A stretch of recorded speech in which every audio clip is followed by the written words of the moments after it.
Well, hello, everybody. It's Mr. Renner today, and I have a really fun poem that I would like to share with you. It is in your source book on page 450. You can open your source book to page 450 and think in your house, who is it that makes the rules in your house? Um, do you help make all of the rules in your house, or is it only just one person that makes the rules? This is a really fun poem called If My Mom Made the Laws. So let's get started on page 450. Here it is. If My Mom Made the Laws by Sarah Hughes. You should hear what my mom says. Oh, dang it. There we go. You should hear what my mom says. She's always making laws. Luckily for you and me, you can't make laws just because. There ought to be a law, she says, for how much TV you watch a day. That goes the same for video games and how many hours you can play. There ought to be a law, she says, for how high you can swing in the park, or how long you can hang upside down, or keep the lights on after dark. So it sounds like she has a lot of ideas about what laws there should be in the country. It's not just for her either. Yeah. Isn't that interesting? Is your mom like that, or does anyone you know like that? There ought to be a law. There ought to be a law, she says, for how often you hug your mother, and how much fruit you eat a day, and how long you read to your brother. There ought to be a law, she says, that makes sure you're nice and polite, that you have to say please and thank you, and that your mother is always right. There ought to be a law, she says, but she does not have the authority to make laws for anyone except my brother and me. So, do you think it would be good? What do you think about these? Would it be good if her mom made laws for everybody?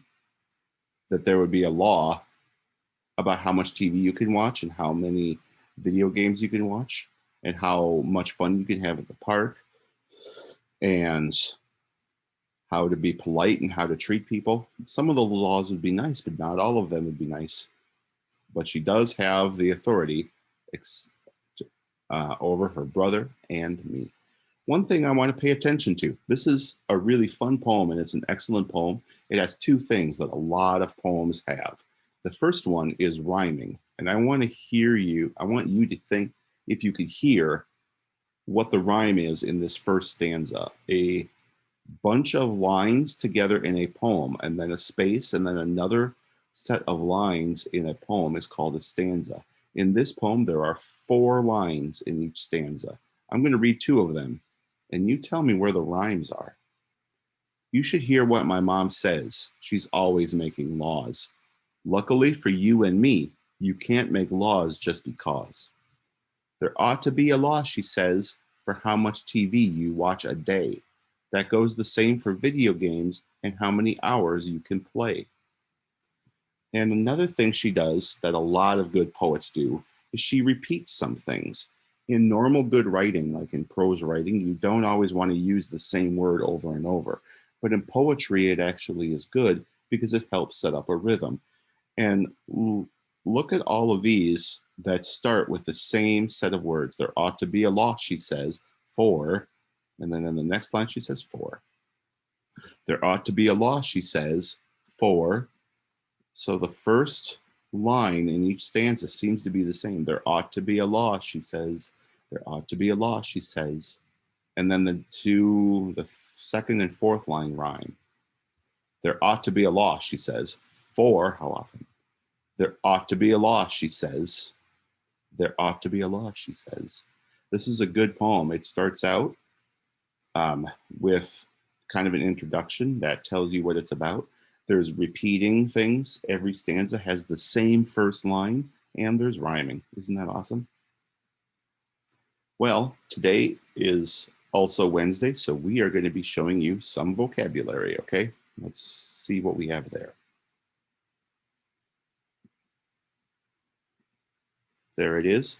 New vocabulary. If you get a chance, perhaps in one of your groups, this is an interesting article. We talked the last couple of days about a city council making laws for a city, Well, the mayor is kind of like the president of a city. And this is a story about the first woman mayor. Her name was Susanna Salter, and she was voted in Kansas. It looks like, wow, 133 years ago, 134 years ago. So here are a couple of words for that story, and this is your vocabulary this week. Politics and authority. Politics describes what activities have to do with the government. Yeah, politics is kind of anything that has to do with the government or the people who make laws is called politics. I'm sure you've heard that word before. Authority, if you have authority, you have the right to enforce a rule or a law. Mr. Kuhlman has the authority for making sure that the school is safe, and he can sometimes give out consequences if things are not being safe, right? And we knew that. Here's another bunch of words. Justice means fairness or when something is done right. If things is fair, it's called justice. Govern is to be leadership or responsible for a part of the government. Mayors govern cities, presidents govern countries. We had a word last week that was very similar to the word govern. It just means to rule or to have authority, to make rules. Candidate is someone who tries to get elected. If you want to be elected, you are called a candidate. So last year, Joe Biden was a candidate and Donald Trump was a candidate. I told you about two candidates for city in my video yesterday, Aisha and Katie, right? So that is your vocabulary for this week. Candidate, govern, justice, authority, and politics. Let's take a look at your packet work today, okay? All right, there it is. In your packet work, If My Mom Made the Laws by Sarah Hughes. What type of story is this? Is this fiction, nonfiction, or poetry? I told you what genre this was, and it even says up here. Who is telling the story? Is it first person? Does it say, my mom makes these laws, and here's what I hear my mom say to me? Or is it third person? Her mom said this. They said that law to her.